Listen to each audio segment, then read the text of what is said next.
The thing that I think separates great salespeople apart is that no matter how long they're at it, they're still curious about the person that they're speaking with right now. It goes back to selling from a position of power. Power is not getting what you want. Power is influencing other people to create an environment where you both get what you want. It is part Dale Carnegie. It's part, honestly, Tony Robbins. It's part Dave Lakhani, right? Dave Lakhani's whole pursuit is about persuasion. He calls it the dark art of persuasion. And it comes from the fact that when he was an undercover agent for the Drug Enforcement Administration and he was in Eastern Europe, he had a gun to his head because he had been outed as someone undercover. And he spent almost 90 minutes talking the guy out of shooting him. That's pretty fucking incredible. Isn't it? And as soon as the guy put the gun down, he arrested him. People who are curious do not ask questions thinking that they know what the answer to the question is.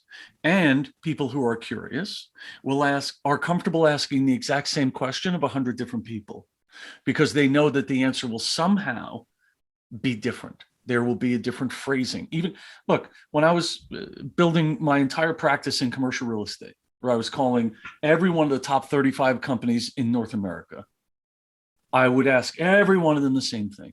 Why? Because I wanted them to tell me their story. The whole point of curiosity is if you're truly curious, you're comfortable in silence because you know that is where they will give you the greatest learning of all. We start with what, then the why, then the how, and then the what ifs. So the what is always the opening of what are we talking about? What is this call about? What's our agenda? Yep. Why is, why are we even here today? What is the purpose of, what is our sole purpose of being together? How are we going to make this happen? Next steps. What if we tried this? What if we tried that? That's that fourth power piece. So exploring the what ifs should, in my opinion, always focus on a continuation rather than a conclusion. That at the end of every call, it's not conclusive, it's continued. So to evolve the conversation, the easiest, or not easiest, but the best way to find new things, to create challenges, to encounter the unknown is to really say, okay, but what if we tried this? And a lot of times I use the what ifs to guide them back.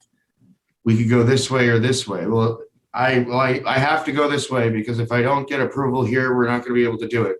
Okay, but what if we got that approval and still were able to then shift this way? Could we do that? What if we tried that? Right. So it's there's also the what if. What if is about breaking what we believe is truth, breaking the invisible borders around us, creating an opportunity to go beyond status quo. And if you got a seller that's selling the same shit every day, the same type of buyer, those what ifs are revolutionary. They can change businesses.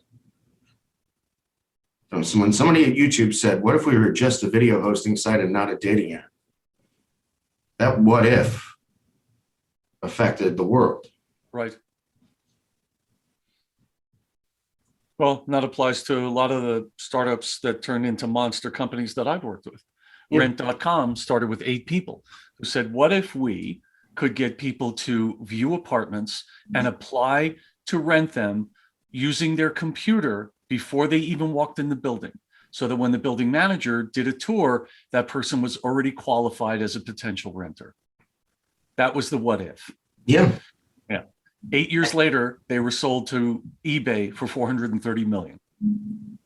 Indeed said, what if we take Google search speed, online job listings, and pay-per-click advertising, and we put them all together? What if we do that? It's always the biggest and most powerful question of conversation. And when you're a seller, that usually comes after some trust is built and some solutions are discussed. But the what if, it not only changes the perspective of that opportunity, it changes the whole relationship. Now you become someone that helps that, prospect, potential client really look at their surroundings and say, oh, I never looked at it that way. Become a resource. It moves from slogging through mud in a traditional sales conversation to launching and having a trajectory to the conversation. Interesting enough, the first thing you're asking for something you receive. The last one is a question that is really something to give back.